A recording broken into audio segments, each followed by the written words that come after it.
Me alegra mucho ver caras tan jóvenes y interesados sobre todo en este tema que va a regir los destinos del país en los próximos 100 años, porque la riqueza mineral de Colombia es muy abundante en muchos minerales y distribuida por toda la geografía nacional. Concuerda con el atraso que tenemos tan grande en materia de infraestructura, el déficit habitacional de Colombia y las condiciones de incompetencia que tiene la industria nacional respecto de sus socios comerciales. Entonces vamos a dirigir esta charla de hoy solamente para hacer ver que la minería tiene que ver con todas las actividades de nuestra vida, que lo primero que hacen ustedes y que hacemos todos nosotros es echar mano de la minería apenas nos despertamos, que al acercarnos, todos ustedes cargan por lo menos un celular con todos los cableados que tiene y andan chateando, y eso transformó, fue una revolución de la vida. Ese aparatico que ustedes cargan en la mano es fruto totalmente de la minería. Y ustedes se levantan y prenden el televisor y hacen uso de la energía eléctrica y hacen uso de su televisor. Todo eso es fruto de la minería. Y si después de ducharse, porque se duchan con minerales, porque el agua es un mineral, tienen que pasar pues al baño, y después del baño tienen que hacer uso de la minería para preparar desde un café hasta unos huevos. Recordemos que la base de la alimentación de nosotros es de minerales, ¿no? El agua y la sal son minerales, y sin el agua y la sal ni las ollas no es posible preparar un alimento. Desde las ollas, el agua y la sal, ustedes pueden preparar cualquier producto agrícola que produzcan nuestros campesinos. Entonces fíjense que es muy importante que tengamos conciencia de que la minería está presente desde que nos despertamos, y además dormidos también hacemos uso de la minería. El reto que tenemos es ver, partiendo de nuestra historia, partiendo de nuestra realidad como país, qué ha pasado, para dónde vamos y qué nos queda por hacer. Entonces vamos a dividir esta charla la vamos a dividir en 3 capítulos, como para esquematizarlo mejor. Y comprendan que hablo desde el punto de vista de constructor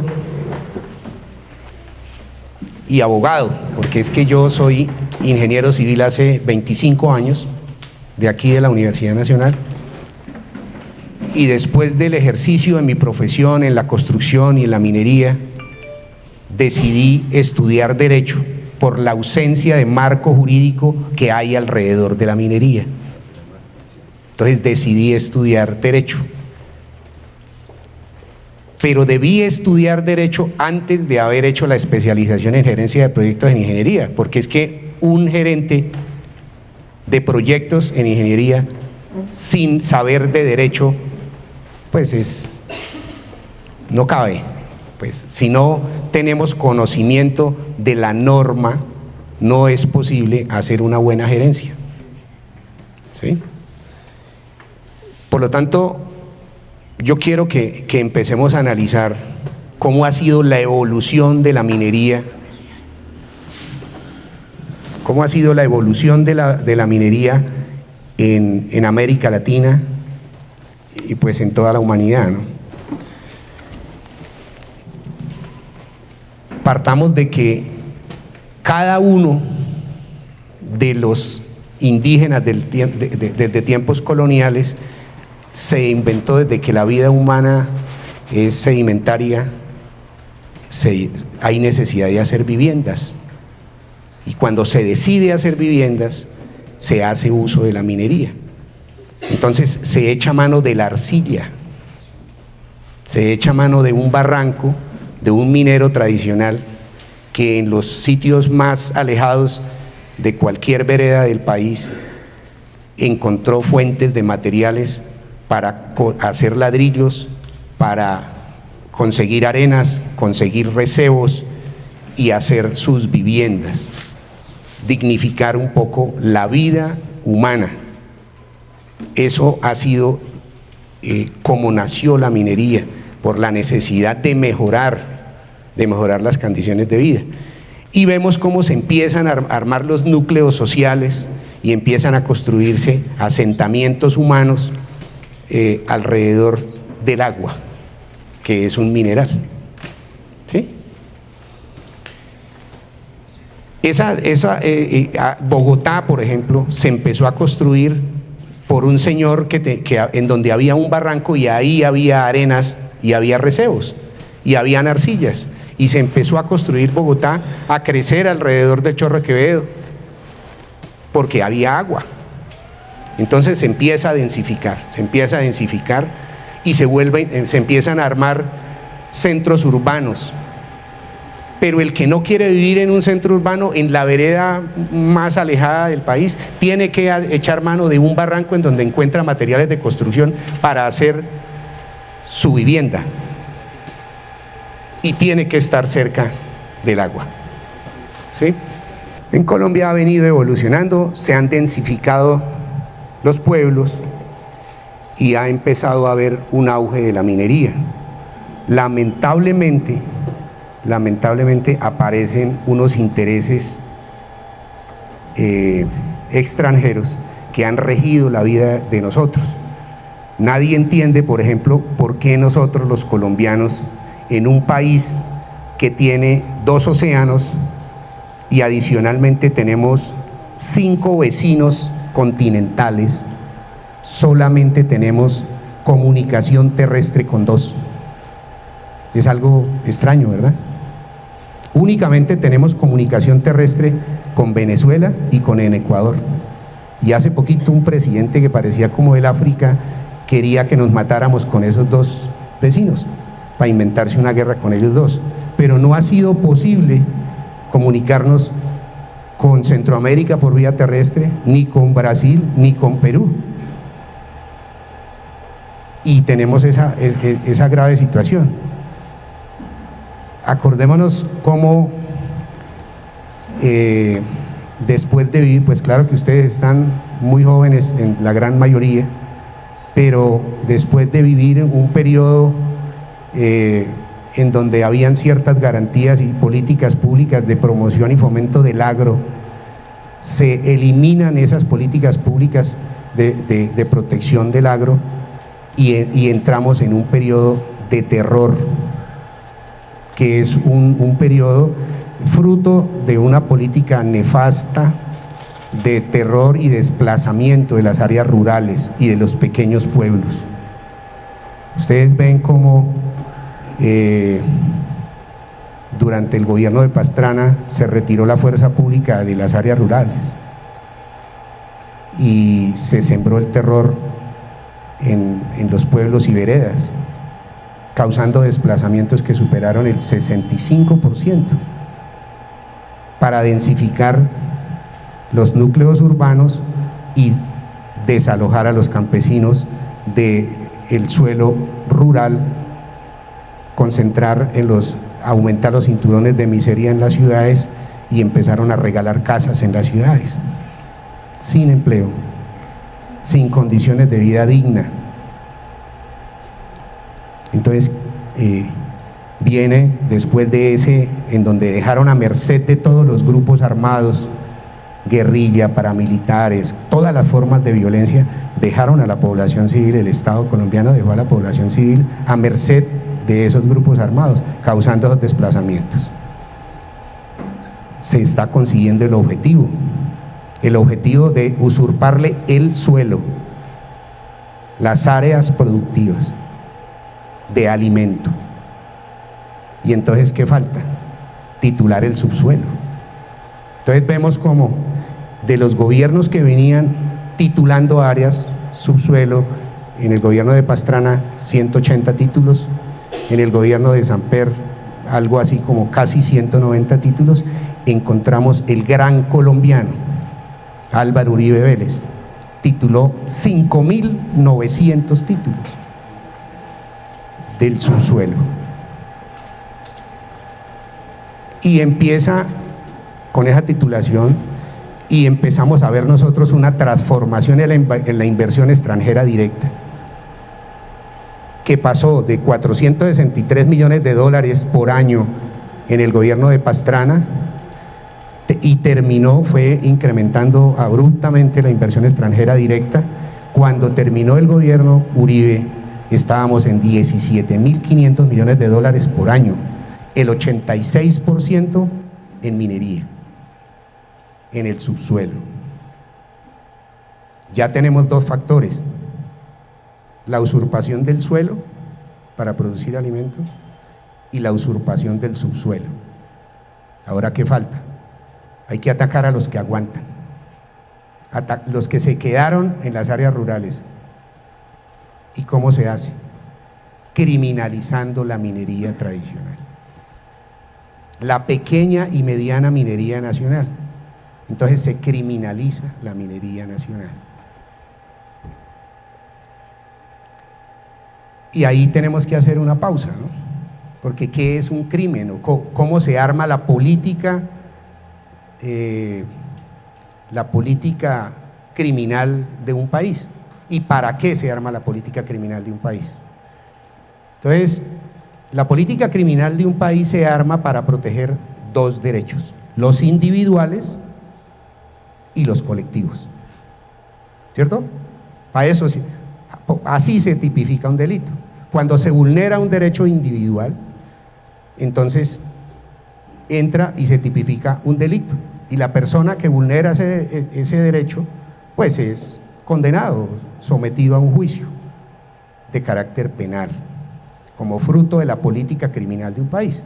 Entonces vamos a mirar si es constitucional la criminalización de la minería tradicional, ¿cierto? Es un ejercicio bonito. Entonces, el minero tradicional, solo y abandonado, que ha construido en los pueblos y en las veredas, que ha construido su vivienda, que ha construido sus carreteras para llegar allá, ¿está vulnerando derechos individuales? Pregunto. ¿O él trabaja en esa actividad para mejorar sus condiciones de vida y las de su familia?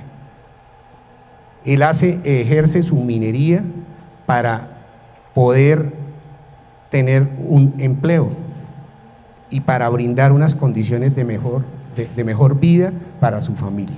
O sea, no hay razón de vulneración de derechos individuales que lo tipifiquen como delito, que esté dentro de la política criminal, ¿cierto?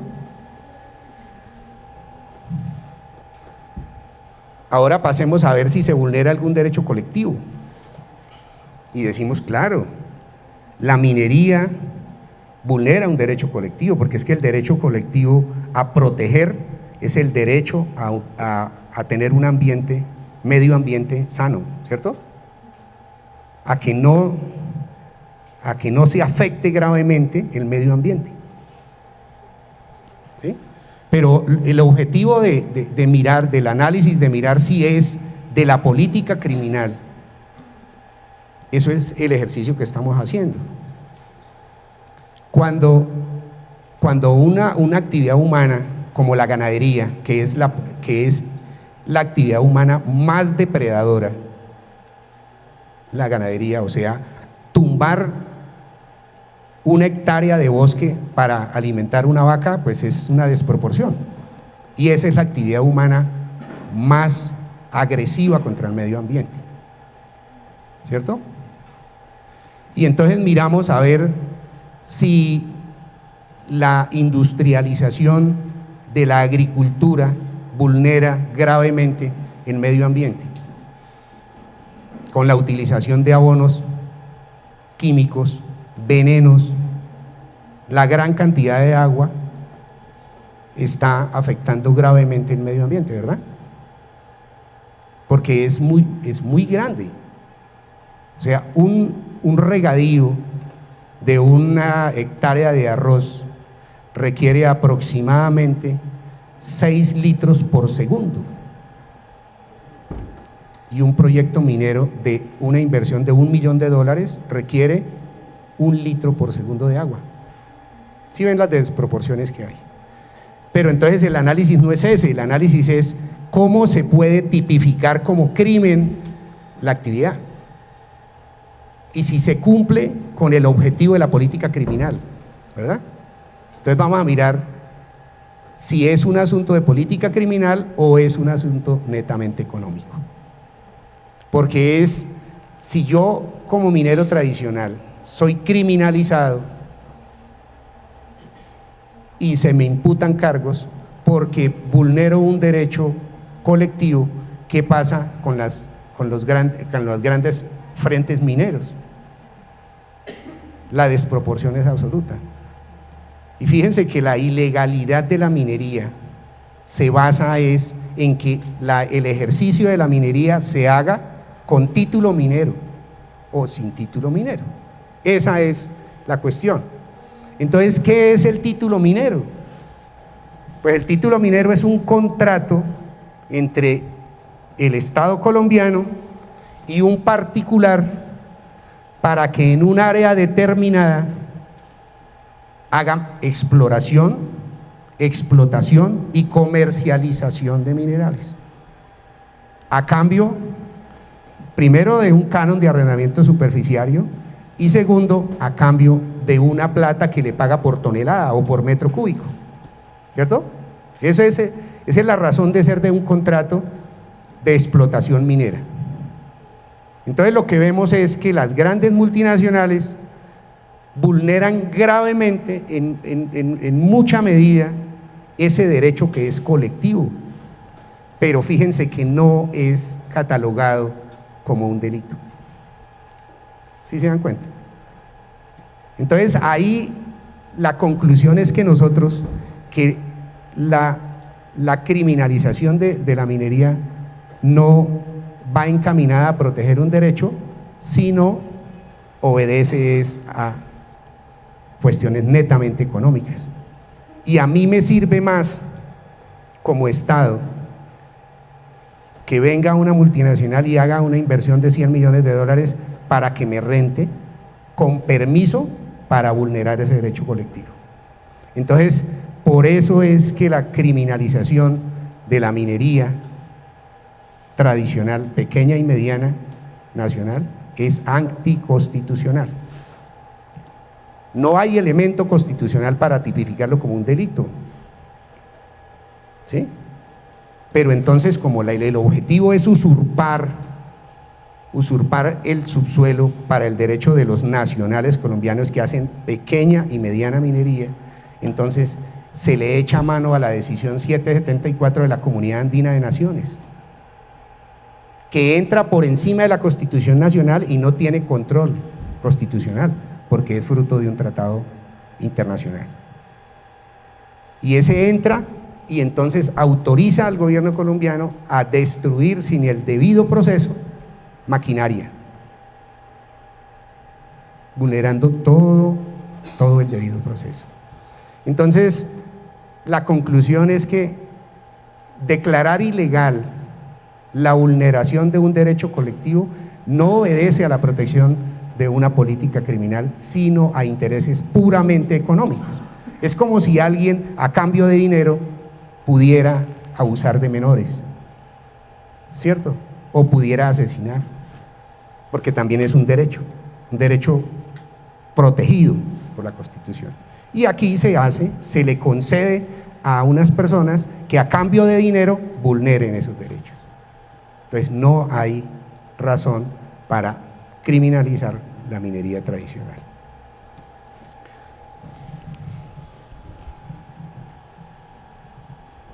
Atrásito.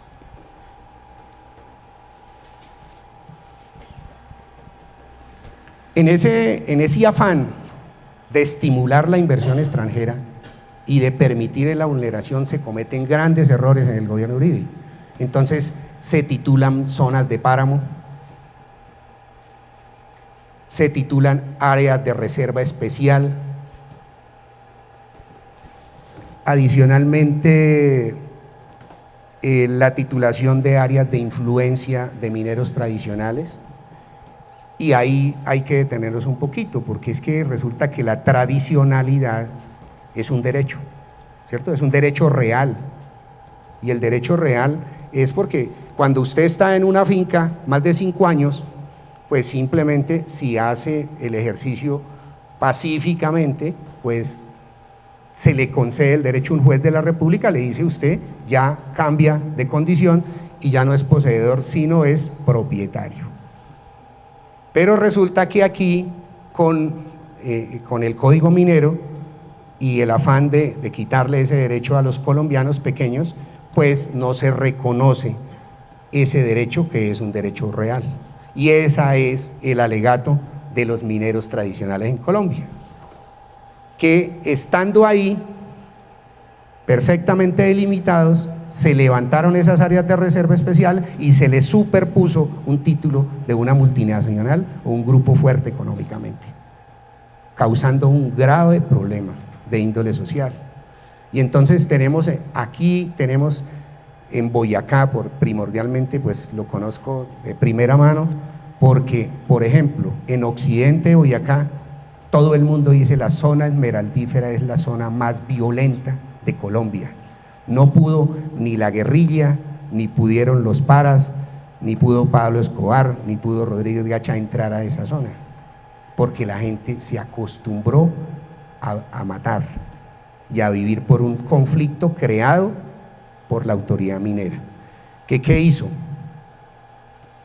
Tituló 2 áreas, una que se llamaba Cunas y la otra La Pita, una de Pedro Orejas y otra de Víctor Carranza.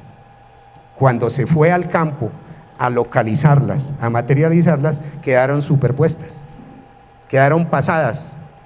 Entonces mi lindero no es hasta aquí, sino que resulta que el lindero del otro se superpuso y se traslapó con el otro en un área de 80 metros.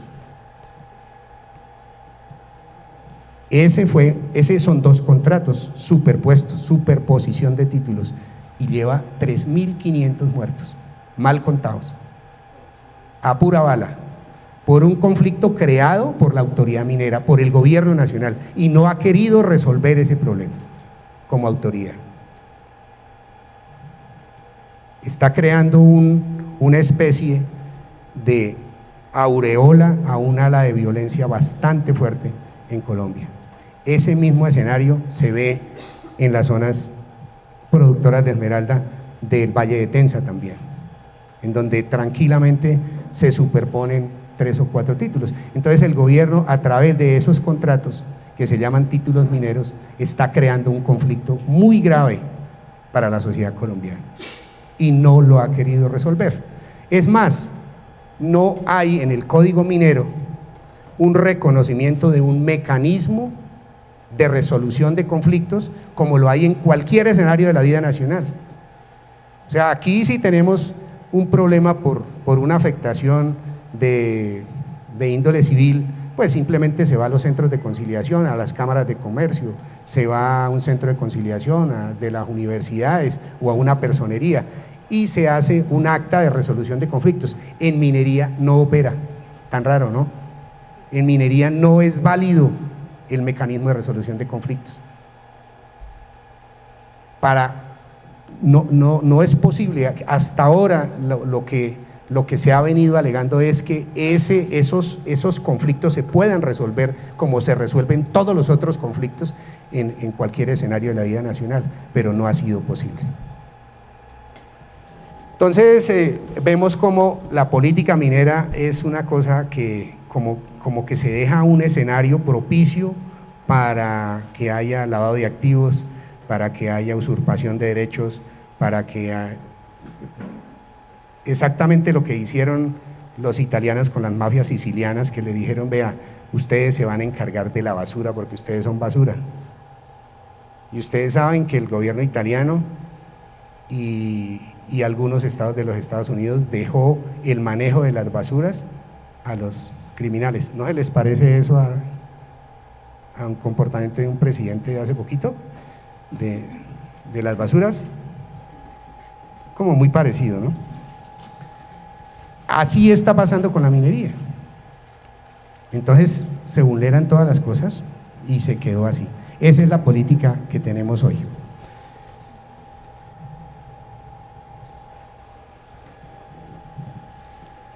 ¿Qué retos tenemos hoy?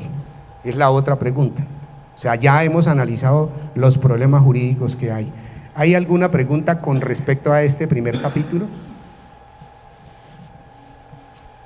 Problemas jurídicos, problemas de índole código minero.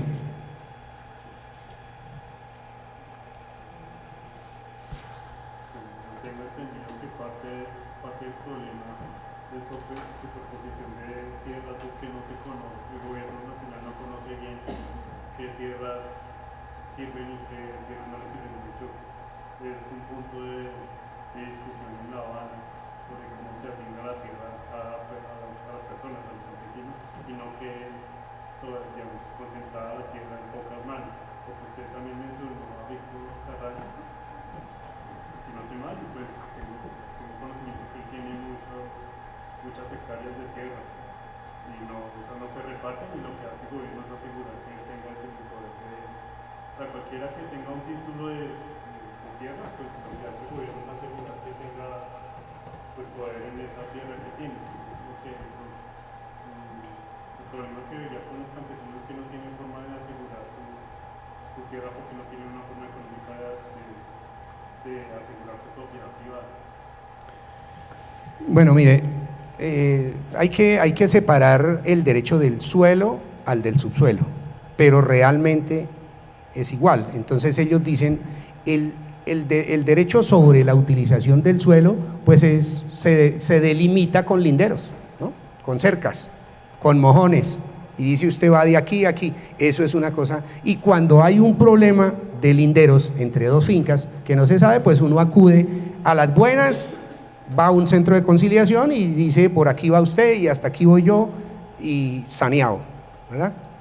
Porque existe ese es un primer mecanismo de resolución de conflictos. El otro es pues acudir a un juez de la República, y el juez de la República pues hace el estudio y dice: usted va hasta aquí, y delimita y va y mojona y los deja determinados. El problema que hay en el subsuelo es que esos mecanismos de resolución de conflictos no son competencia de los jueces ni aplican los centros de resolución de conflictos. Eso es grave. Eso es lo que reclamamos nosotros los mineros. Decimos, aquí tiene que haber un mecanismo de resolución de conflictos, y no que suceda lo que está sucediendo en Occidente de Boyacá, que al que le gustó, o si no hablamos con la viuda. Y eso es a la luz pública, eso está visto, y nadie entiende en la vida nacional por qué el gobierno nacional no arregla esos problemas, por qué no se arreglan.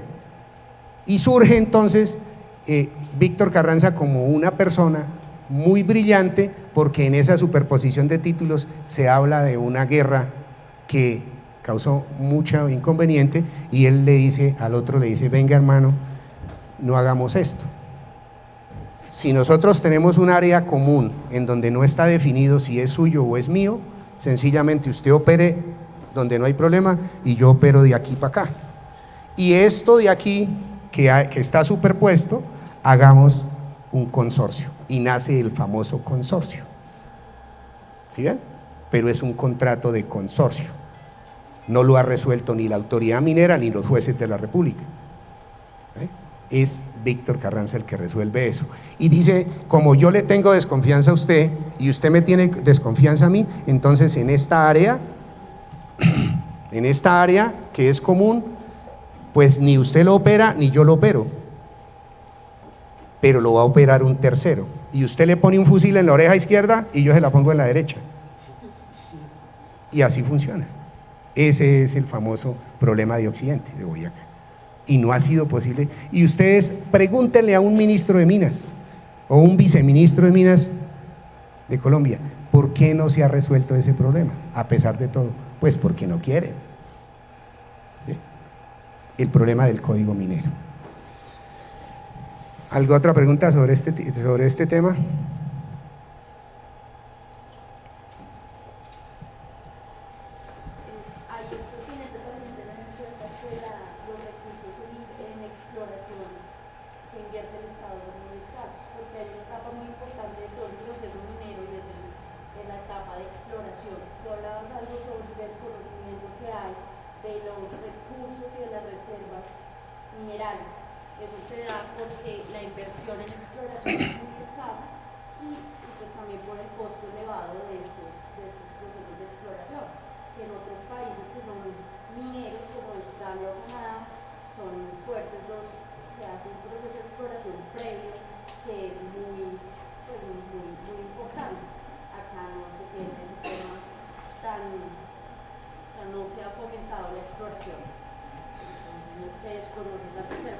Pero entonces ahí surge una cosa. Muchas gracias, doctora Catalina. Doctora Catalina trabaja en el Ministerio de Minas y Energía, en la Dirección de Formalización, al frente de este conflicto en todo el país. No solamente carbones, sino oro, coltán, esmeraldas. Nos acompaña ahorita. Muchas gracias. Entonces, pero surge ese apunte, miren el caso. Por ejemplo, resulta que un título minero pues es un área que solicita un contratante, un contratista, se lo solicita al gobierno para hacer exploración y explotación, porque no hay exploración, no se sabe qué recursos hay ahí. Entonces él empieza a practicar todos sus sistemas de exploración y viene pues ahorita el agarrón con los sistemas de exploración de la sísmica, con fracking, con bueno, todos los sistemas que no es el escenario para entrar a dirimir ese tema, pero sí para mirar una cosa. Si a una persona, a un solicitante se le asigna un área de 1000 hectáreas, por decir algo, porque la solicitó, es porque él tiene perrengue para explotar esos 1000 hectáreas, o 2000, o 38.000 como Acerías Paz de Río, o 63.000 como Cerrejón. El problema es usted, su capacidad, ¿para qué le da? Entonces alguien dice, ¿para qué solicitó 1000 si no tiene perrengue sino para hacer exploración y explotación en 100? ¿Qué surge ahí? Otro problema de tipo jurídico, ¿no? Son los títulos de engorde. Y yo empiezo a escarbar aquí en 100%, en 1 hectárea, pero estoy usurpándole el derecho a los mineros tradicionales de que ejerzan minería en 1000 y protegido por el gobierno, cuando aquí lo que se debe hacer es que se determine cuál es su capacidad, y si usted no cumple con las condiciones contractuales, pues simplemente hay caducidad del contrato, o pues que se recorte a su real capacidad, y surge el concepto de las áreas efectivas de minería. Es como un principio de equidad, ¿no? Y lo que nosotros venimos reclamando como mineros tradicionales es que se ejerza ese derecho y ese control de la autoridad minera, que si usted pide un área, haga y ejerza su actividad en esa área, no escarbando como gallinas en una esquina, para conservar eso y empezar a especular con los títulos mineros, y nacen los títulos de engorde. Entonces, la autoridad minera, ¿qué debía hacer? Entrar a revisar si hay cumplimiento de ese contrato para explotar en esa área. O si no, pues lo caduca o se determina el área efectiva de minería y se debe reducir al área que efectivamente soy capaz de hacer. Y el resto se debe liberar para que hayan otros proponentes, otros interesados, o la declaratoria de que los mineros tradicionales tienen un derecho real sobre esas áreas. ¿Sí? Es un principio de equidad. Y además, todo lo que no es capaz de explotar, ¿qué está pasando con el gobierno colombiano? Pues le están produciendo un detrimento patrimonial para la nación, ¿verdad? Pero tenemos eso. El título de Paz del Río. El título de Minas Paz del Río es de 38.000 hectáreas. Hace 50 años. Hoy tiene 450 hectáreas en explotación. ¿Qué pasa con las 37.500 que no es capaz de explotar? Está causando unos factores de inequidad impresionantes y además está causando un detrimento patrimonial para la nación en las 37.000. ¿Cierto? Cerrejón también. Cerrejón tiene 63.000 hectáreas y ejerce actividad minera creo que en 7.000 apenas, y ya lleva 35 años. Ya es hora de que miremos a ver qué pasa. Esa es la lucha de los mineros tradicionales de Colombia. ¿Listo? ¿Cuál sería su posición frente a las zonas de minería indígena que no están siendo explotadas? Precisamente porque se utilizan como una moneda de protección internacional. Pero mire, hay dos cosas que podemos decidirlo en el último punto, que son las declaratorias de área de reserva. Las declaratorias de área de reserva especial son para mineros tradicionales, que es una figura que está, o son para comunidades indígenas, que deben conservar y preservar sus costumbres de explotación, ¿cierto? Eso debe seguir siendo protegido. Lo que pasa es que en el gobierno Uribe esas áreas de reserva especial se levantaron, total o parcialmente, y se titularon. Se titularon, por ejemplo, en Pisba, se titularon, por ejemplo, en Cañitas, en La Ubita. En Boavita se levantó un área de reserva especial de 9.800 hectáreas y de esas 9.800 hectáreas sacaron 2 títulos mineros. Y fue tanta la vergüenza de la autoridad minera hoy que tuvo que declarar la nulidad de su propio acto administrativo, porque nosotros empezamos a presionar. Y la autoridad minera solicitó la nulidad de su propio acto administrativo, porque tiene que ser así. Entonces, es claro que si se solicita un área con mi capacidad, pues debo cumplir, y si no cumplo, pues se debe caducar o reducir a mi capacidad. Eso es apenas obvio. No me queda todo claro. En el momento en el que yo pido al Estado que quiero explotar un terreno, yo tengo que hacer la exploración antes de empezar por mi cuenta. Si el gobierno desconoce, como acabas de mencionar, literalmente dónde están parados, ¿con qué medios pueden decir hasta dónde va, qué exploración, qué capacidad tiene la empresa, si no tienen medios de saber por dónde van las vetas, por dónde pueden explotar, por dónde no, qué hay realmente explotado y qué no? Bueno, el proyecto minero se llama un proyecto minero de iniciativa privada. Es de iniciativa privada. Entonces, nosotros utilizamos mucho una frase que aplica en todo, ¿no? La tierra, el suelo para los agricultores y las minas para los mineros. Si no tiene usted capacidad para eso, no lo pida, porque es su proyecto, y si no lo cumple, cadúquelo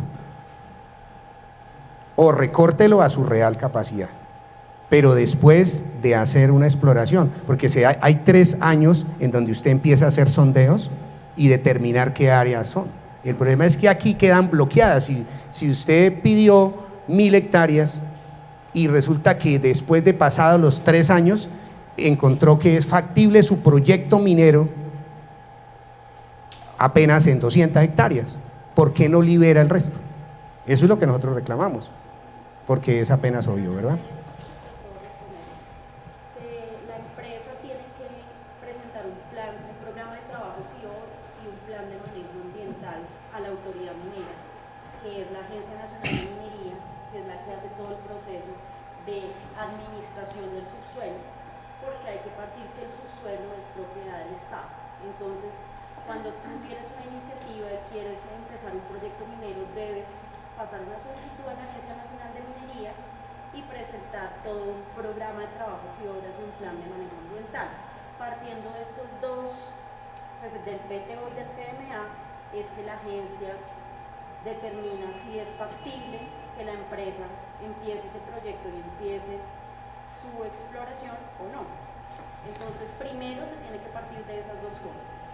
Se tiene que hacer esos dos procedimientos ante la autoridad minera para que tú tengas el aval y tengas el contrato de concesión.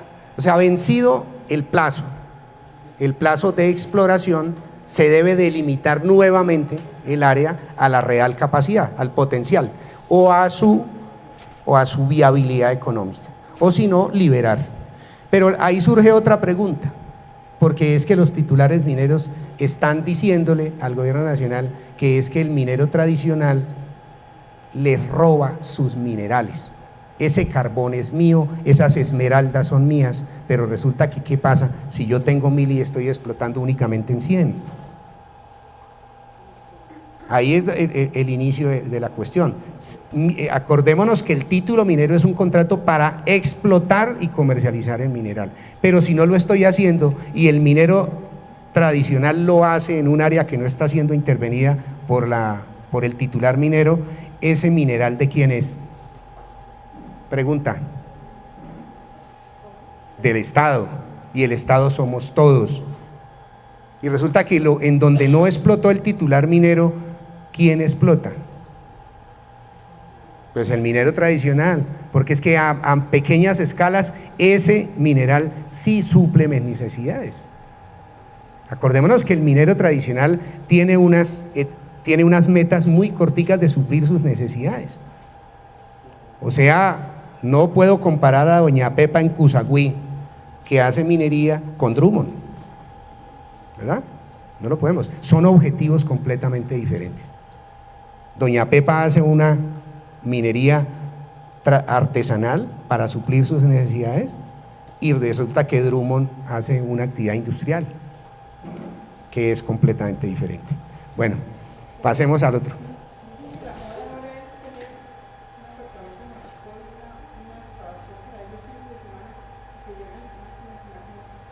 ¿Cómo? Perdóname, es que no estoy entendiendo.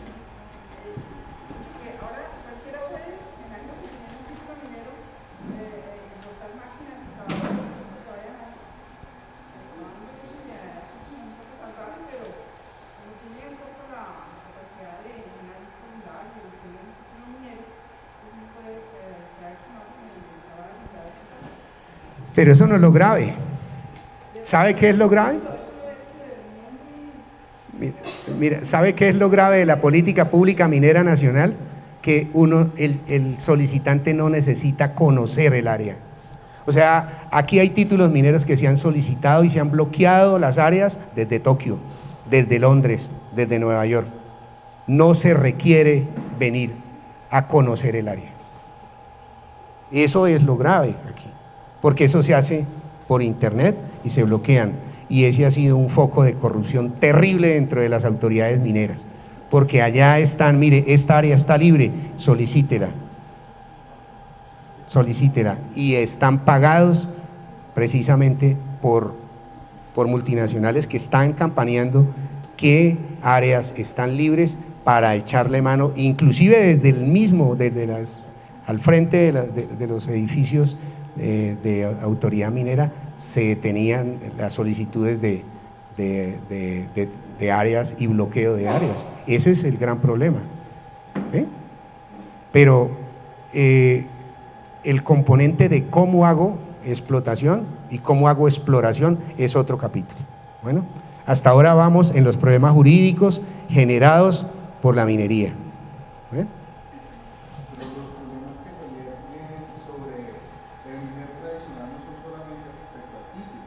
Hay un caso paradigmático en el sur de Bolívar, que es la mina de oro Santa Cruz, que fue un título minero concedido a cerca de 150 familias que venían quitando el terreno hace 25 años. ¿Y qué resulta? Ellos tienen su título minero de explotación, están legalizados.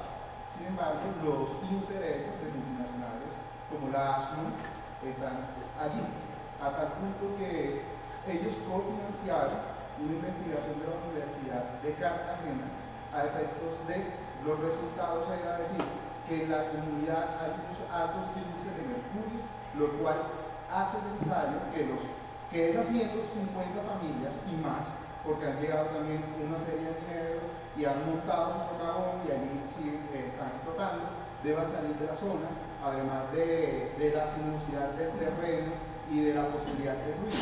Y en ese orden, el comité minero, o sea, tuve la oportunidad de compartir con algunos miembros del comité minero que han estado negociando una sesión parcial de cerca del 90% del territorio de explotación minera con la ASMU, pero que tiene resistencia entre otros miembros del mismo comité minero.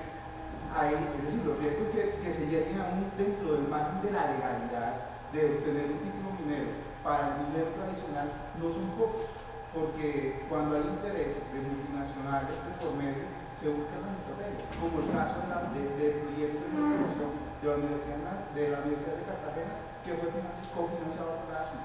Sí, esa es una táctica de Lupus Níger en la justificación del mal, ¿no? Que justifica con esos estudios completamente amañados, completamente pagados de manera directa, eso.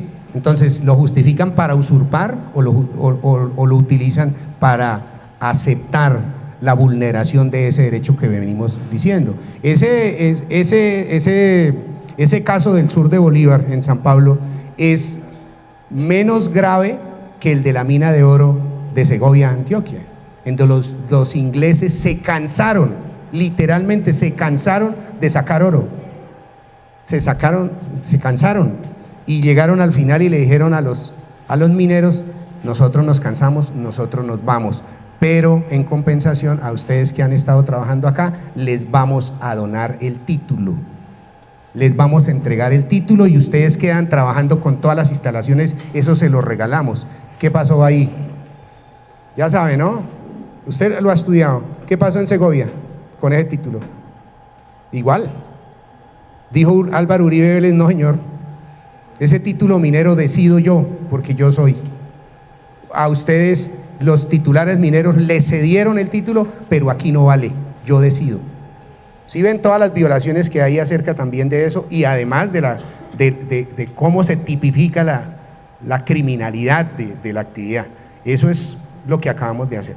Pero dejemos ya el tema de los problemas jurídicos generados por la minería y vamos con los otros. ¿Qué retos tenemos como sociedad, como país y como región? Entonces, aquí hay una cosa que es bastante visible, que es el abandono de las áreas mineras, la miseria que impera en las áreas mineras, carencia absoluta de infraestructura vial, carencia de servicios públicos, acueductos, alcantarillados, la hambruna, la sequía de las áreas mineras. Entonces, lamentablemente, eso demuestra que la política minera nacional es un fracaso, porque no le ha dejado nada a las comunidades. Y la sociedad colombiana está rechazando al minero por ser minero, porque no le ha dejado nada a las regiones productivas, no le ha dejado nada. ¿Y qué tenemos ahí? Los retos que tenemos nosotros son, por ejemplo, devuelven un poquito. Uno que tenemos ahorita que se está pregonando muchísimo, que es el déficit habitacional de Colombia, ¿verdad? Nosotros tenemos un déficit habitacional declarado de 500.000 viviendas de interés social para suplir el déficit habitacional de vivienda medio digna, ¿sí? Lo otro que tenemos es las vías 4G. Nosotros tenemos una infraestructura vial completamente atrasada. Miramos que, por ejemplo, en el gobierno, los 7 años de Correa, construyó 9.000 kilómetros de doble calzada, construyó 800 kilómetros de tren eléctrico en 7 años de gobierno Correa, que los miramos de para abajo a los ecuatorianos, pero hace eso. Y Álvaro Uribe se gastó 100.000 millones de dólares en los 8 años en el conflicto con las FARC y construido 200 kilómetros de doble calzada. Nosotros que somos boyacenses sabemos que no es cierto, porque él presentó la doble calzada Bogotá-Sogamoso como terminada y no ha terminado. Y él ya terminó su mandato hace 5 años y eso no se ha acabado. Entonces, nosotros tenemos un problema grave de infraestructura vial, no tenemos ferrocarriles, las vías son de una precariedad, o sea, nuestras vías son del siglo XIX, el puerto más grande de mostrar de nosotros es nuestro Bella Buenaventura, con una capacidad de 25 containers hora, los aeropuertos, tenemos un problema muy grave para poner nuestros productos en las costas del Pacífico o del Caribe. Entonces nosotros tenemos unos costos de transporte del altiplano cundiboyacense a la costa Caribe o a Buenaventura que nos cuestan $50 por tonelada, mientras los otros países vecinos como Brasil, como Venezuela, como Chile, todo el Mercosur está poniendo en puertos entre $7 y $10 por tonelada. Entonces nosotros no podemos competir ni en productos agrícolas ni nada.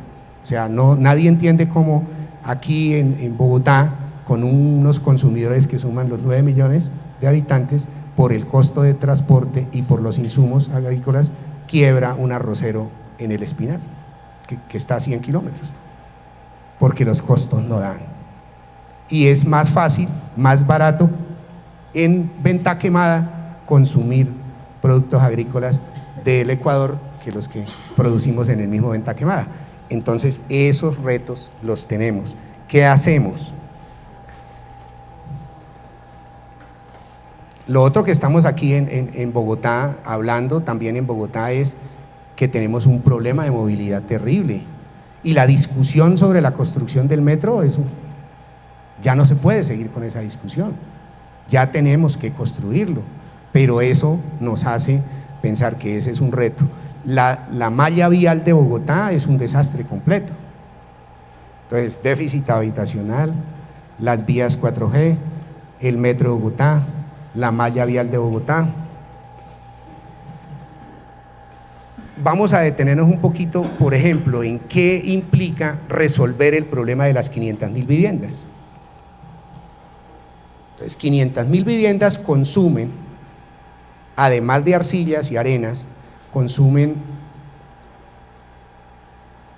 1 millón de toneladas de acero para la construcción. Y acordémonos que la producción de acero nacional es de 1.5 millones de toneladas de acero para la construcción, o sea, barras corrugadas, ¿cierto? Pero necesitamos empezar a suplir el déficit habitacional de vivienda, que es de 500.000. Para suplir eso necesitamos un adicional en producción de acero.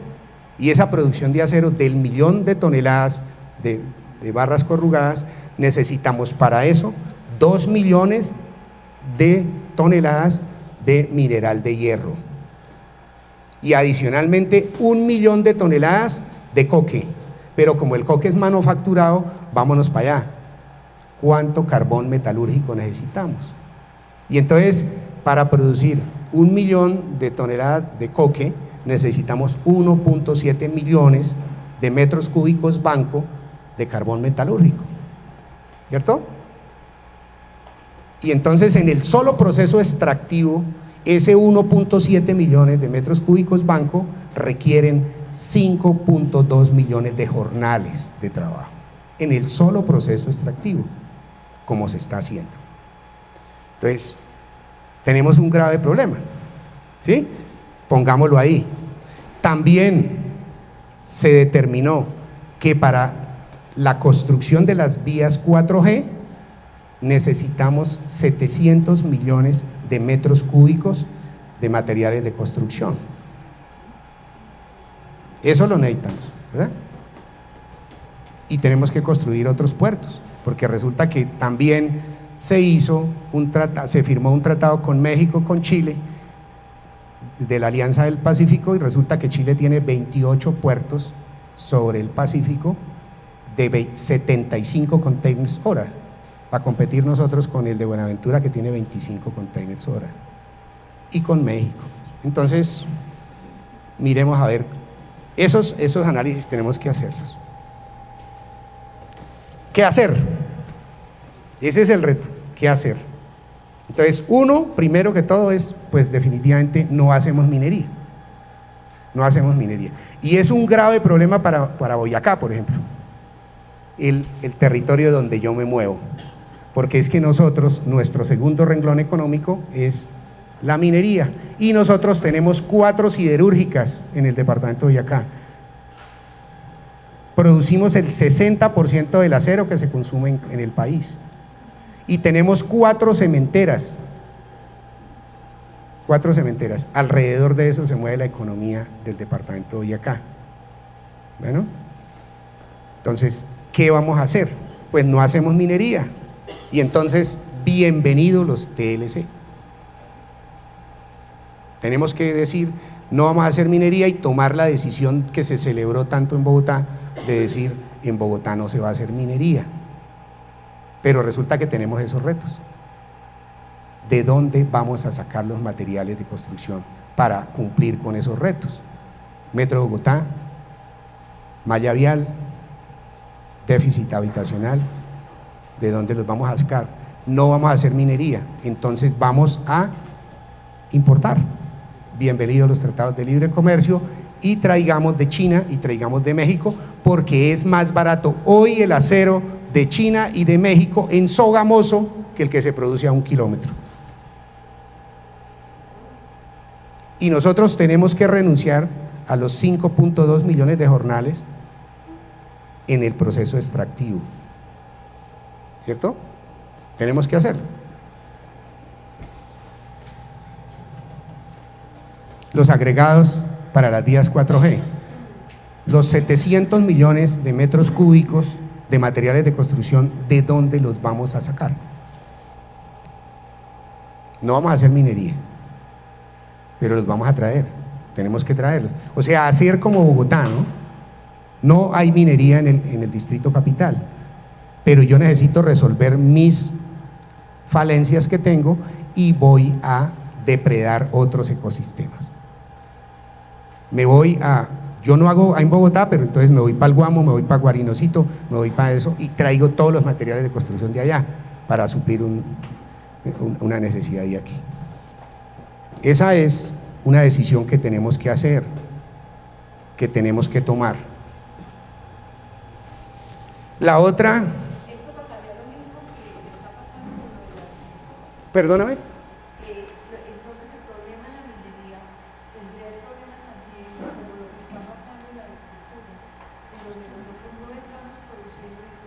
Claro, sí, exactamente, o sea, nosotros podemos hacerlo y tomar la decisión de no hacer minería.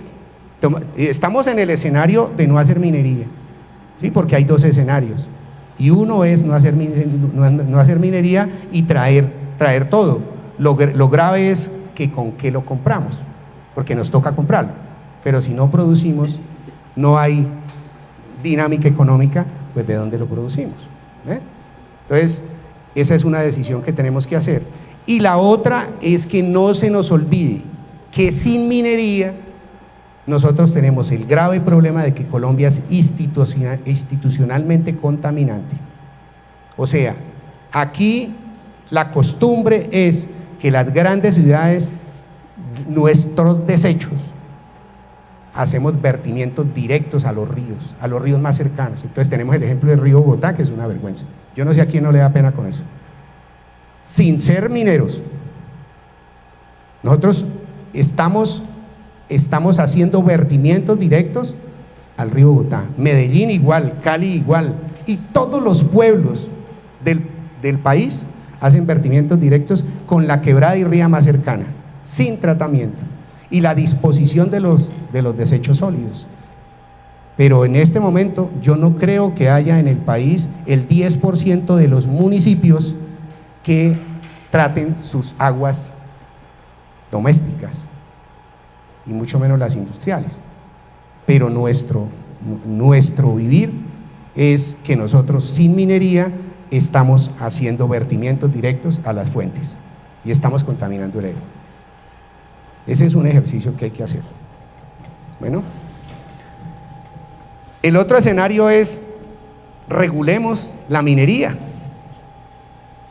Entonces, en el código minero anterior habían escalas de producción minera. Era la pequeña minería y la mediana minería.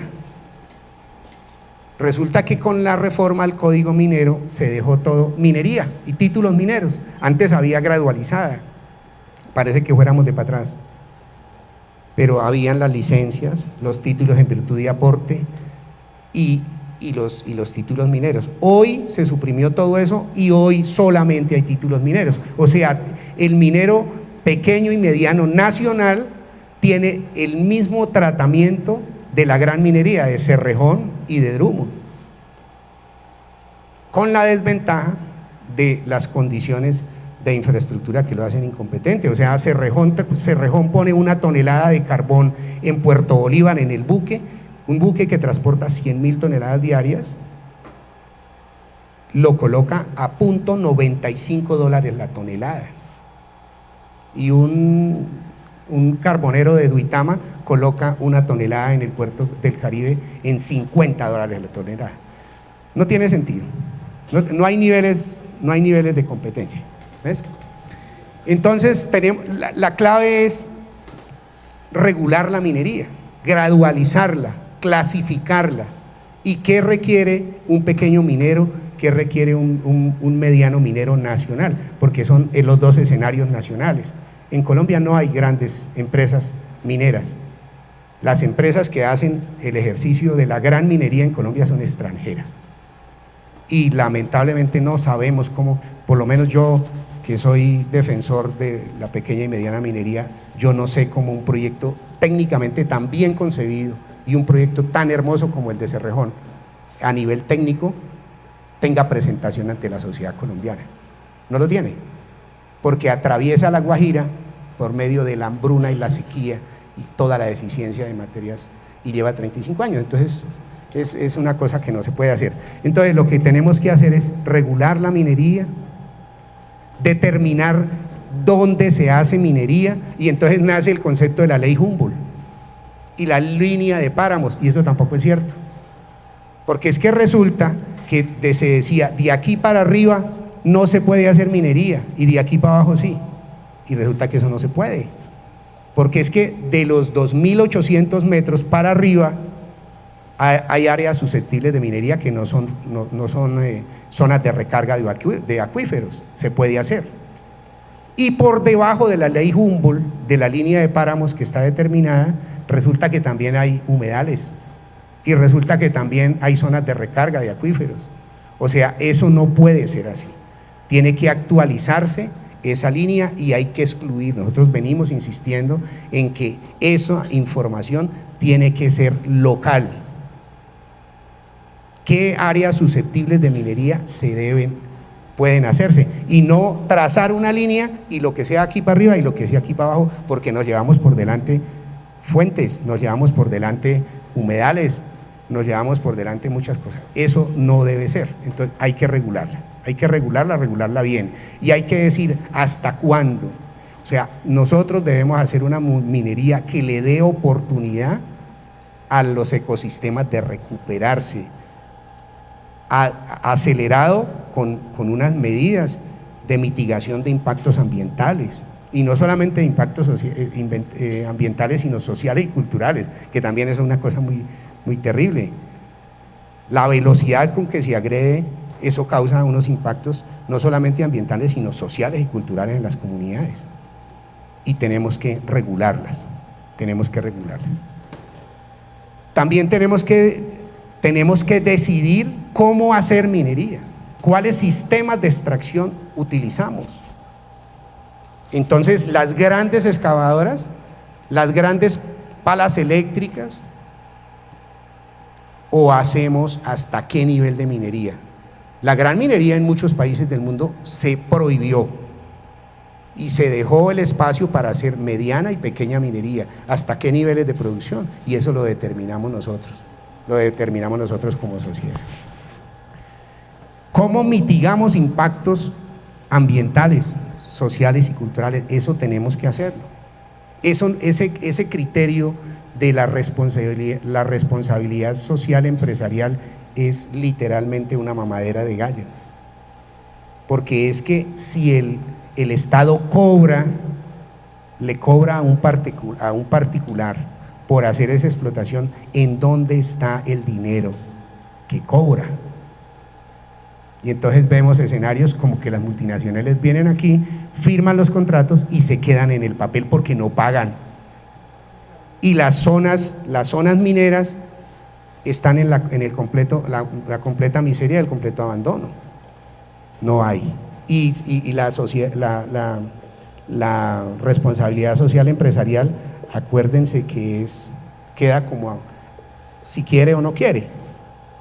Es facultativa, es si quiere o no quiere. Entonces tenemos esa gran dificultad. Nosotros decimos, si el gobierno nacional cobra, que se haga una veeduría sobre la reinversión en las áreas productivas, que se compensen las áreas productivas.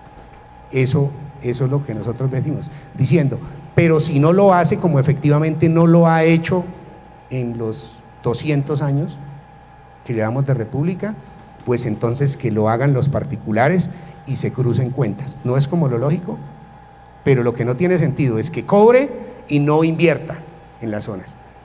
Y tenemos, por ejemplo, la capital mundial de la esmeralda, que es Muso, no tiene hospital. Es terrible. En Boyacá hay 123 municipios, de los cuales 48 fueron declarados de inmediata liquidación de las heces. ¿Sí ve? Entonces tenemos un grave problema de índole infraestructura vial, de índole de salud, de índole de educación. Parece que no existieran esas zonas. Y las compensaciones en las zonas. ¿Qué estamos nosotros proponiendo? Resulta que en el altiplano boyacense y en los 14 departamentos productivos de minerales existe una dualidad, que es que el minero no solamente vive de la minería, porque aquí son minifundios y tiene 2, 3 hectáreas o 2,5 hectáreas en su proyecto, y él del barranco hace minería, pequeña minería, pero también cultiva. Él cultiva. En Boyacá cultiva papa, cultiva cebolla, habas, maíz, y tiene sus vacas, tiene su marrano, tiene sus gallinas. Entonces lo que nosotros venimos reclamando es que eso no se separe, porque se ha separado ante la sociedad como una actividad que no es dual, pero aquí es dual. En Nariño, en Cundinamarca, en Boyacá, los Santanderes, es dual. El sur de Bolívar, por ejemplo, son actividades duales. Entonces nosotros venimos diciendo, aquí la clave es determinar qué tipo de minería hacer, proteger la minería pequeña y mediana nacional y promocionar y fomentar los modelos agromineros. ¿Por qué? Porque hace que la minería, los excedentes de minería subsidien la producción agraria a mediana escala. Y acordémonos que el 60% de los alimentos que llegan a la mesa de los colombianos es producido por los pequeños agricultores. Eso es así. Y esas áreas productivas en Boyacá, Cundinamarca, necesitan esa protección y necesitan esa promoción y fomento para garantizar la seguridad alimentaria de la gente y mermarle al volumen de extracción, promocionar y fomentar el modelo agrominero. El domingo pasado, pues, les cuento una anécdota. Pues en estos 5 años, como dijo Gustavo, nos hemos encargado de reconocer primero que tenemos una gran debilidad, que es el individualismo, que no hemos podido superar el paso hacia lo asociativo, los grupos sociales sin ánimo de lucro. Y hemos venido armándolos en cada una de las regiones productivas. Entonces hemos venido construyendo prácticamente por municipio las asociaciones de mineros, pero asociaciones integrales, asociaciones agromineras. Y llegó a mi oficina un esmeraldero y me dijo: hermano, ¿cómo hacemos para tratar de llevar eso que vienen haciendo en el norte de Boyacá y en la provincia de Valderrama y en el centro y en Tundama? ¿Cómo hacemos para que nosotros podamos llevar eso a Occidente, una zona que a todo el mundo le da escalofrío? Decir, vamos a ir a la zona esmeraldífera, a todo el mundo le da escalofrío. Pues entonces fuimos y empezamos a armar Asociación de Barequeros de Esmeraldas, una fundación para la prosperidad de la mujer boyacense en Coscuez, la Asociación de Mineros Tradicionales de Peña Blanca, el último bastión de mineros tradicionales de socavón en el mundo está allá. Y para esa asociación conseguimos que Víctor Quintero, un señor campesino de los promotores de la industria esmeraldífera de Colombia, le regalara 45 hectáreas a esa asociación. Ese evento se hizo el domingo pasado en Peña Blanca, donde nació el conflicto. Y en convenio con País Rural vamos a implementar este modelo, que no es nuevo, sino es organizarlo, porque la gente tiene marranos, vacas, gallinas, plátano, cultiva plátano, yuca, pues para comer, porque a ellos no les interesa tener billetes sino tener comida, ¿sí? Y eso es lo que estamos implementando.